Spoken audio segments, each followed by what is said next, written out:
Nutrition Hero Podcast.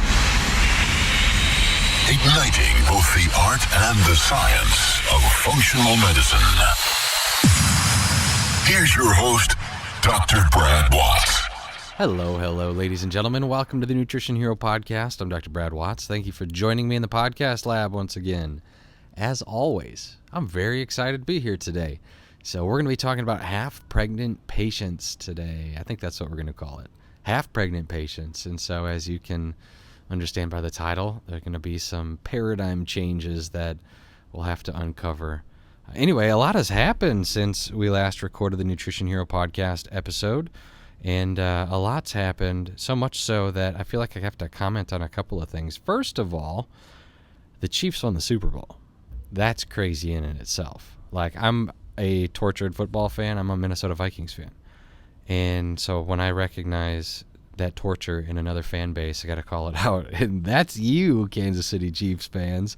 So good on you for being able to see that one through. You have something special, by the way. This kid, Patrick Mahomes, he's got something on him. And man, I'm just going to describe it a little bit here, but he has got something on him and he's working with it. It's amazing. So he has there's like a hint of greatness, right? Like a seed of greatness. And I think he sees it. And I think it's one of the things that allows him to enjoy what he's doing, knowing full well that he's going to come out on top of the pile. It's just this seed of specialness, if you want to call it something like that. And he sees it. So just throwing it out there, because when you see it on TV, you know, like he just walks on the field different than anybody else and talks in an interview different than anybody else. And it's just cool to watch, man. It's cool. And he's a young kid. He's 24. So speaking of 24, Kobe Bryant passed away. He's my favorite athlete of all time, Kobe Bryant. And so that's a tough thing to have happen, to see somebody that you put on a pedestal from a work ethic perspective, from a consistency perspective, for crying out loud, and from a mindset perspective. Somebody you put on a pedestal like that get taken out by something that is tragic, absolutely tragic. And so I see that, though, in this kid, Patrick Mahomes. Kobe Bryant had the same thing. Same thing. And so it'll be fun to watch and see what happens here as the athletes grow. One, obviously, career came to a close, and another one looks like it's just beginning. But very, very interesting. Anyway, enough about the sad stuff. Enough of that. What I want to talk about today is basically how to practice functional medicine in a world where if people could sort out their own problems, they wouldn't need you. Right? And one of the things that I find in functional medicine is that oftentimes providers are not skilled at sorting out problems that patients are dealing with. Oh, yes, absolutely, you can handle the mechanisms. Absolutely. And that's cool, but that's like 20% of the problem in a lot of cases, especially autoimmune cases. 20% of the problem. I read a stat the other day. I was going through a research article for an email that I put out. And the email is a clinical should know email. So, by the way, if you're not on the clinical should know email list, just email b@drbradwatts.com, b@drbradwatts.com with your first name and your email address and say, please put me on the should know email list. And so I'll do that. So we got several hundred doctors and healthcare minded individuals at this point on the email list. And so I try to, once a week, send out clinical should knows. It's basically commentary from research blended with experience, and I'll give you my 2 cents on it. They're not laborsome to read. They're pretty short, but they do give you hopefully an inside look into some of the things I've picked up along the way and taken on the chin, really, with hard-fought battles so that you don't have to. And that's the key. Anyway, should know emails. So I was doing a little research stint for one of these emails last week, and I came across a stat that said that patients that experience some level of physical, emotional, or sexual abuse, trauma as children, are 60 to 70% more likely to develop autoimmune conditions, in some cases higher, up to 80%, than their counterparts. So we'll just say 60, 80% more likely to develop autoimmune conditions in adulthood than little kids that were not physically traumatized or emotionally traumatized or both. That's amazing. That's heartbreaking, and that's amazing. And this stat, it went even further in this research. It was a retrospective study, but it went even further, and it said that these patients that had these traumatic events as children were 100% more likely to develop issues with like rheumatic diseases, rheumatology concerns. 100% more likely. That's stunning for all of the wrong reasons. Stunning. So when we look at MCP, mechanical, chemical, psychological stressors that we have to deal with, the question is in functional medicine, how much of this is actually the psychological or the mental or the emotional? You can put them, all three of those describing the same thing. How much of this is non-chemical in nature at the beginning, but causes a chemical reaction? Right? How much of this is that emotional component? So much.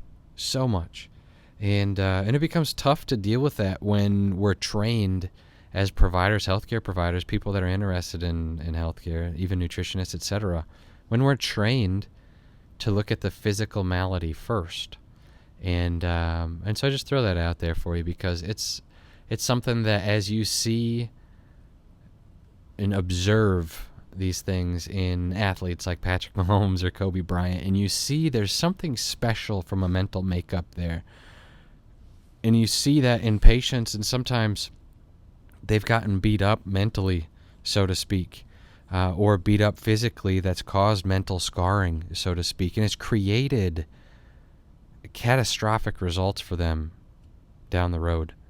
It's something that we have to be able to take into context, and we have to be able to use like clues to uncover what some of the issues are for our patient base. So anyway, I am even more convinced that the world needs functional medicine providers than I was yesterday or the day before. Every day studying this stuff is more and more convincing that the world needs you. They need somebody that can apply care and intelligence in the same stinking visit. And so hopefully that's you. And it should be you if you're listening to the Nutrition Hero podcast. So, all right. Also, speaking of which, care and intelligence, hopefully you all enjoyed that interview with Dr. Ben Lynch from a few weeks back. And what a phenomenal provider, number one. But then number two, what a cool thing for him to be doing. Basically donating his career at this point for the advancement of your practice. Him not seeing patients anymore so that he can just pump out information that is allowing other providers to absolutely destroy chronic disease in their own communities. And so that's pretty cool. So bravo to him. All right, moving on. One of the biggest questions I get asked on a weekly basis is, how do I fill in the blank? How do I practice? How do I get more new patients? How do I convert patients when I do have them from prospective patients into people that actually want my help and I can get to help them, etc.? And so I'm going to tell you the same thing I always tell you. There's only a handful of people in the entire industry that I would listen to from that context that I think are ethical, number one, would do what's right by my heart, if you want to say it that way. So ethics is one thing. Ethics you can argue, but sometimes you can't argue the way that your heart feels. This is your chance to figure out, how do you do it? How do you put it all together? Go listen to the FM Shift online event. Go check it out. There's a link in the podcast notes here below. This is your opportunity, and it's an online event, right? So this is your opportunity to get exposed to some of the best and brightest in the industry and providers that I would even send my own mother to. And so I think that, for me, that's my litmus test for most of the time, is making sure that, would I send my own family to see these people? Absolutely. So, and it's a very low hurdle here. You can watch them take participation in your own home, right? Very low hurdle here. You don't have to go anywhere, none of that stuff. So check it out in the podcast notes here below. The FM Shift is putting on a phenomenal presentation on how to move patients from prospective patients into actual patients and helping you improve their life. So anyway, check it out. Side note, I have to tell you that I was on this summit talking about confidence. So if you want to hear that in a different way, a different format than maybe you ever have before, check it out, the FM Shift Summit here, and link below. All right, moving on. Let's talk about half-pregnant patients. And half-pregnant patients is kind of a misnomer because everybody knows, right, that you can't be half-pregnant. And in order for patients to be in a spot where they're ready and willing to take care of their health, they have to move from the spot where they either say, I'm not pregnant or I'm pregnant. They can't be half-pregnant. And that's your job as a functional medicine provider, is presenting them with the facts that tell them they're either pregnant or they're not pregnant. Oftentimes you have patients come to your office and they're like, I need your help. And it's really, they don't need your help, they need someone's help. And so part of the time your job is to refer them to the right person. Other times they need your help. And you can't help half-pregnant patients. They got to be all in. And so what we want to do is we want to make sure that when you are coaching your patients on an all-in strategy, that there are a couple of things that you check off your list. So a few things that happen. I'm going to tell you some stories along the way here today, but one of the things that I find is that doctors ultimately fail to build checks and balances into their programs that allow their patients to fail without being failures, right? So in functional medicine, it's like, here's the thing. The doctor has a program, and the program, like, follow the program. Bob, how come you can't follow this stinking program, is usually the thought when a patient messes up. How come you can't follow this program? Where's the passion that I saw when I first met you? That type of thing. And what happens is you're trying to get your patients to follow a program instead of you getting the program to match your patients. And it's not that you leave your patients in their, sickness and disease and just give them something that satisfies it. Absolutely not. What you want to do is you want to make sure that you're able to guide your patients in and through a process that allows them a little room to fail without ultimately failing at handling their health condition. This is a critical step. So that's issue number one that we're going to talk about. Number two, I want to talk about why plans get run over by implementation. Why your plan gets run over by implementation and ultimately creates a failure situation for many, many patients.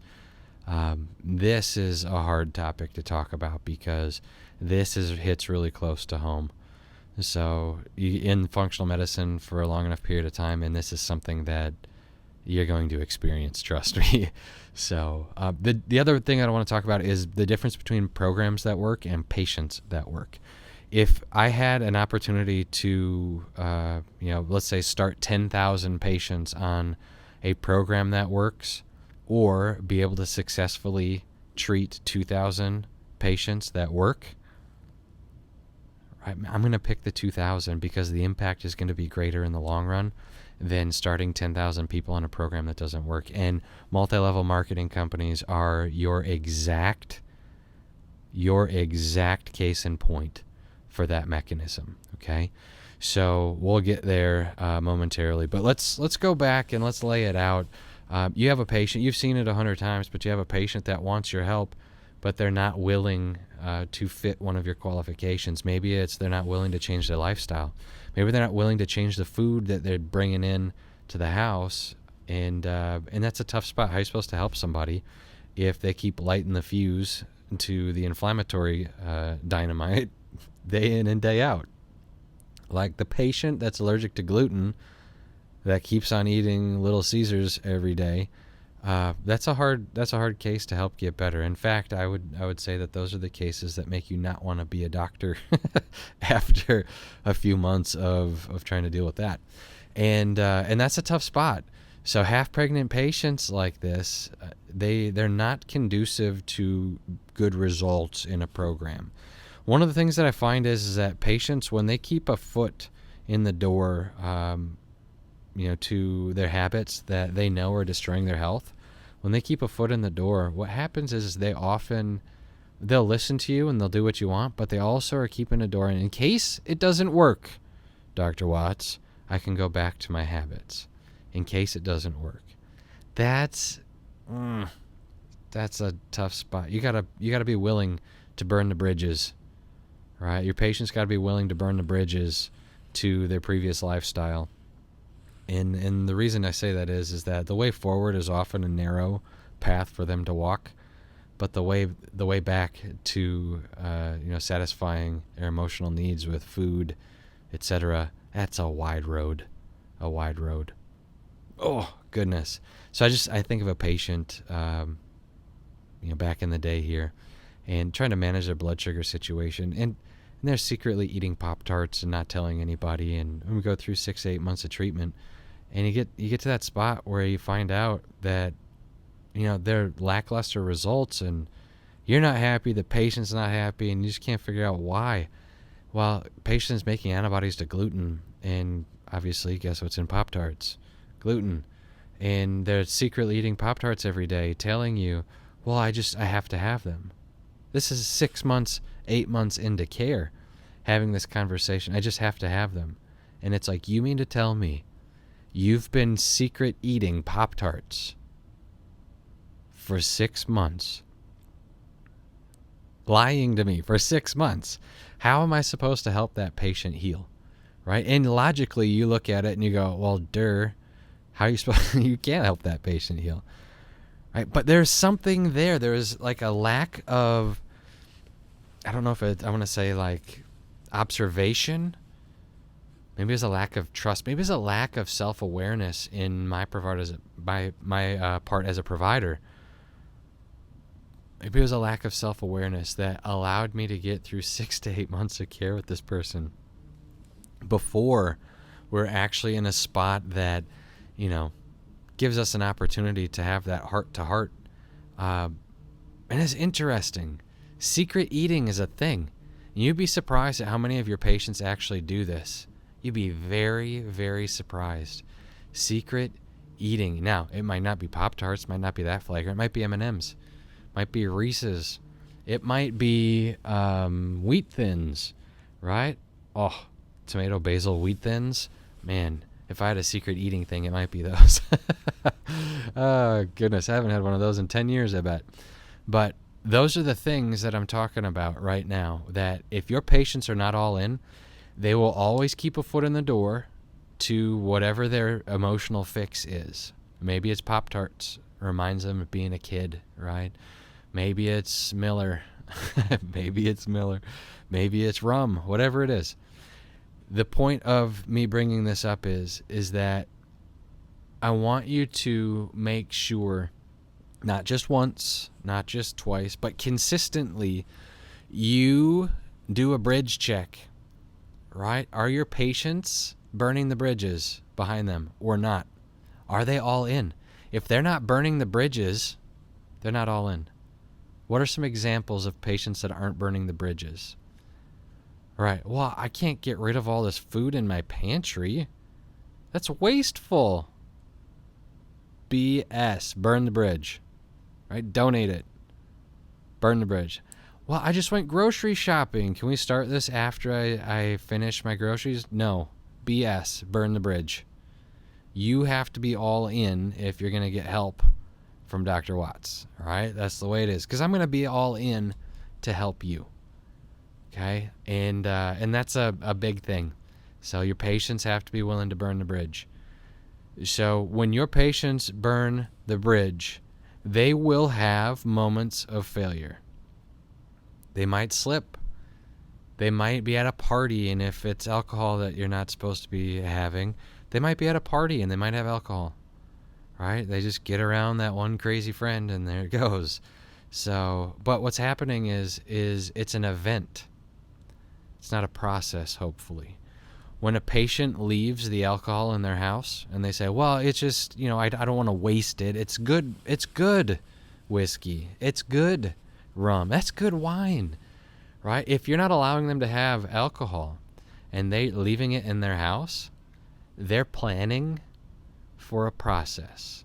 And it's just a little sneak here and there. And over time, it's a thing. It's a pattern. It's a process. An event is something that we can tolerate. An event creates space for failure, but a process ultimately causes total failure. Process will lead to failing. An event is like a hiccup. An event is just a blip on the radar screen. We can tolerate events. We cannot tolerate the process. The process is what got them into your clinic in the first place. And so if you're going to reverse that, you have to be willing to get your patients to burn the bridge. Burn the bridge. Got to make it happen, right? No half-pregnant patients. You're either in or you're out. And we got to demonstrate that you're in, or you got to demonstrate that you're out. And that is so key here. The plans that you set up for your patients oftentimes get run over by their ability to implement, because they're programmed by their habits for ease, autopilot. So there's some research out right now that says about 5% of our cognitive function is related to consciousness. 95% is related to autopilot functions, just flying under the radar, you making decisions, being led around by that unconscious part of your brain. And this is a thing that we want to be able to break for patients. Oftentimes they're not aware that their habits are causing their problems, and if they were, they'd probably handle it. So what happens, though, is so many providers are not following their own programming. So many providers don't know what it's like to implement something totally new. You see, you might be living the lifestyle, a functional medicine lifestyle. You might be living it for like a decade, like I have been. You forget what it's like to change your lifestyle because it's become your new plan, your new habit, your new normal. So every now and then you got to do something crazy, and you have to change your lifestyle just to remind yourself of what it's like to have to go through that process once again. Right now I smile because I don't care how great of a functional medicine provider you are, how awesome of a nutrition hero you think you are. You could look at my lifestyle and be like, well, what about this one, doctor? I'm going to look at your lifestyle and be like, hey, get the plank out of your own eye, man. and we're going to go back and forth. But to take a change in your lifestyle sometimes requires you to do a fast. Like one of the docs that I learned from was pitching a 5-day fast a couple weeks ago. So I bought it. I'm going to do it. Why? Just as a reminder, how hard is it to change my lifestyle? Right? Just as a reminder.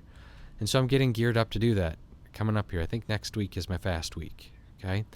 And it's a 5-day fast. And so you get some teas and stuff like that. But it's something that I'm going to do to go through the process of change once again. What's my skill set like? Am I prepared for change? Oof. Man. That's it's tough. So maybe it's you in alcohol, maybe it's you in carbohydrates. Maybe you need to do a fast. Maybe you need to see how addicted is my body to the habits that I've created. Fasting, nothing shows you how addicted your body is to the habits you've created more than fasting. Fasting is the thing that will ultimately show you how addicted you physically are to your lifestyle. Oh, it's crazy. It's crazy. So your plans get run over by implementation, though, because your patients are on autopilot. 95% of their function is on autopilot. And so if you allow them to have those bridges back to their habits, you're going to lose every time. You will. I promise you, you will. The difference between programs that work and patients that work is programs trick the patients into following A plus B equals C, right? And over time, they develop new habits. Patients that work can follow any program, right? So programs that work have to be matched specifically to the patient. I'm going to give you an example here, right? And then patients that work can work any program, right? So there's a distinct difference here, a distinct difference. So one of the things that happens is inevitably. You find that you'll have a patient that can't connect emotionally what they want and regulate their behavior. They can't say, I want to lose 80 pounds, so I'm going to walk every day and start working with Dr. Watts, right? Sometimes they can't do that. One of the things that we found in the research as to why people can't connect emotion and behavioral regulation together is part of their brain is not functioning appropriately. Maybe they have cognitive decline. Maybe there's neuronal downsizing of this part of the brain. It's called the cingulate gyrus. Cingulate gyrus. And so we have anterior, posterior, and isthmus regions of the cingulate. And one of the things that immediately shows up here is as you're talking to your patients, they tell you what they want. Oh, I want to lose 80 pounds. What's going to happen if you don't? Well, my dad had a heart attack, and, I'll probably have a heart attack. Okay, well, that's not good. So it sounds like you know what needs to happen here. Here's what that plan looks like. Are you willing to start shaving carbohydrates out of your diet? Are you willing to start eating what I might call a paleo-style diet? Are you willing to change your lifestyle? And the patient hesitates, and you go, dear God, he just told me that a heart attack was the thing that was on the table, and now he's not willing to change his lifestyle. Nope, he's not. Right? And this is why, is because the cingulate gyrus, that emotional behavioral regulation center of the brain that's connecting behavioral outcome and motivation together, it's not working well. Right? And so sometimes patients aren't that blatant about it. Sometimes they're like, absolutely, I got to do it. But then when the rubber meets the road, they can't make it happen. When they actually have to start forming new habits, they can't make it happen. What's one of the things, this is a huge secret, all right? This is a huge secret. So I'm going to give this to you. Ultimately, do with it what you will. But what's one of the things that will tip you off as to whether or not you're going to have problems with this person regulating their behavioral management and their motivation, right? Emotional behavioral regulation. What's one thing that's going to tip you off that you're going to have a problem here? Somebody said yes to you. That's great. Right? Somebody said yes to the planning. That's great. But that same part of the brain, the cingulate gyrus, regulates autonomic nervous system function as well. So you have somebody that has terrible autonomic nervous system function, or they're stuck in sympathetic overdrive, or they have a bowel movement once every 4 or 5 days, or they're emotionally a wreck, jittery, can't sleep. They got to, take something to suppress their nervous system to fall asleep at night. You are going to have a hard time linking behavioral outcomes and their motivation together. You're going to have a hard time. You have to see this on the front end of care so that you can handle it and give it as much attention as it needs. What happens is if you don't identify this in practice, you're assuming the patient is operating with the same amount of care that you would. You're not stuck in sympathetic overdrive, hopefully. You're not stuck in that fight or flight mode. You're not stuck in a spot where your autonomic nervous system isn't functioning very well. Right? And so what happens is you're assuming they're going to make decisions based off of quote-unquote normal everyday circumstances. And for them, because they don't have autonomic nervous system function the right way, this part of their brain is also not participating in emotional and behavioral regulation. And so you're going to lose to that 95% of their undercover function. You're going to get destroyed by it. And your patient's going to get destroyed by it. Right? So on your paperwork, your intake, one of the things to look for is how many bowel movements do you have a day? Right? What time do you fall asleep at night? What time do you go to bed and what time do you fall asleep? How much anxiety do you experience on a daily basis?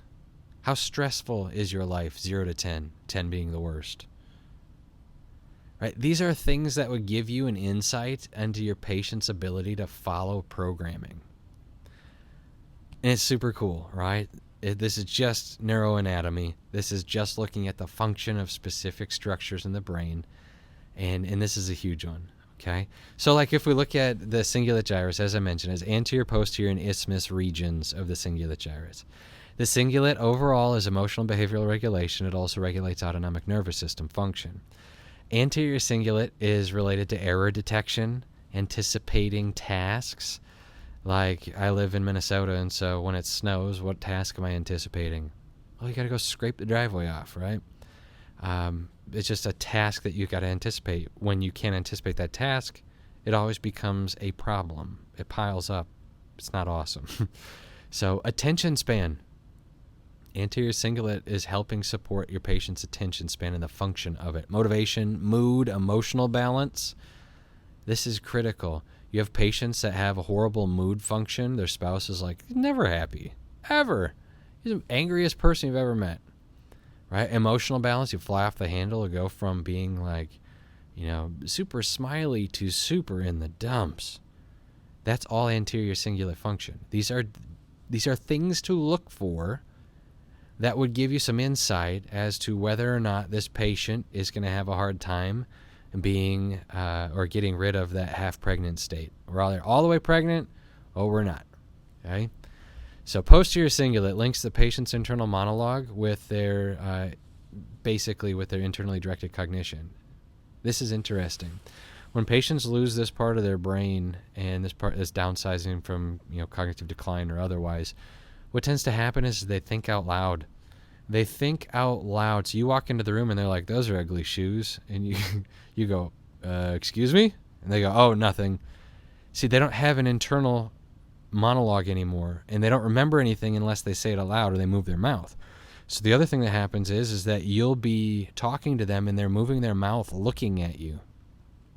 That patient's going to have a hard time following your programming unless you are all over the situation, all over it, right? So if a patient's mimicking the words you're saying, they're trying to remember what you're saying, and so unless they move their mouth, they can't. This is something that happens when the posterior cingulate begins to downsize, and you see it with cognitive decline patients quite a bit. It's very interesting. Isthmus cingulate, as far as geography here in the brain, is linking behavioral outcomes and motivation together. So when you see any of these things, you want to consider this patient may have a problem with their ability to follow my programming. One, they might be motivated today sitting in front of me, but they're going to lack the skills that it requires in order to stay motivated by putting motivation and action together. That's key. That's key. So when somebody's missing this function, when there's a disconnect there, you have to spend more attention on reconnecting it for them every single time you see them. Revisiting their goals, revisiting their why, revisiting what you're doing and why it's important to, achieving their why. You have to continuously support their ability to succeed by reprogramming this part of their neurology. Okay, and this is what you see with patients that are successful in a functional medicine practice are patients that can connect action and motivation. Period. If you can't connect action and motivation, your patient's screwed. Right? It's a tough way to say it that way, but I'm just being blunt. Right? It has to be there. And so getting your patients to that spot is not their job. It's your job. It's your job.